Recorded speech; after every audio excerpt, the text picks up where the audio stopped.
Hi, this is Neal Shusterman, and I wanted to talk to you today about Courage to Dream. There's so much I could say about this book.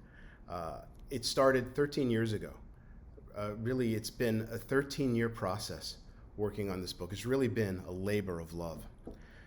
The first impetus for it began when I had visited a good friend of mine, Jeffrey Schreier, who is an artist who focuses on Judaica, Jewish artwork. And as an American Jew, I wanted to see if there was a way that I could write something that spoke to what it meant to be Jewish. Now, around that same time, I was approached by Andrea Pinkney at Scholastic, and she asked if I was interested in maybe creating a graphic novel that dealt with the Holocaust. And I thought, this is my opportunity.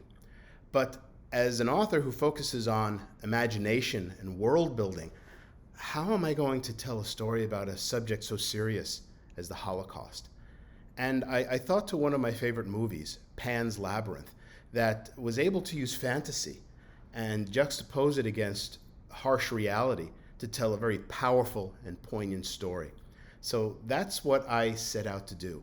I set out to tell stories of wondrous things that didn't happen, set against a background of terrible things that actually did happen, and use the fantasy to tell stories of hope and courage in the face of the tragedy of the Holocaust. Courage to Dream features 5 stories that are sort of interlocking and approach the Holocaust from various different perspectives.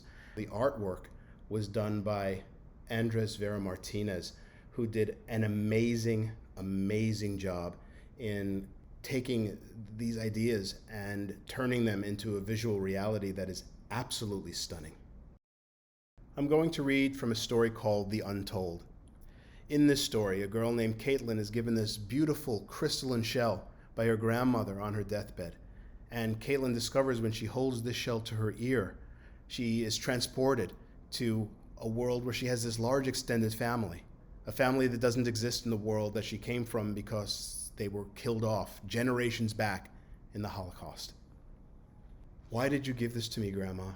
Why did you put this burden on me? What burden have I put on you, dear? Grandma? No, it can't be. You're dead? Maybe there, but not here. At least not yet. Just one look in her eyes, as glassy as the crystalline shell itself, and I knew that she, like me, had seen both worlds. She was the only one who could understand. It was given to me by my grandmother, and I'm sure it was her grandmother's going back and back down the spiral of time.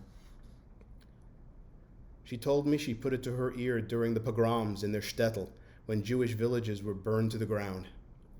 She told me she saw a world in which her family stayed put and fought for their land instead of coming to America. But I'm glad she came. If she didn't, I would never have been born. Beautiful, isn't it? The way it bends light and sound. The world that might have been always looks glorious at first, but there are twists and turns in its spiraling depths that no one can see. Which is worse, Grandma? A world where a terrible, terrible thing happened, or a world in which it didn't, but still could? I don't know that answer any more than you, but I do know it's not our place to choose the world we live in. But you gave me the choice.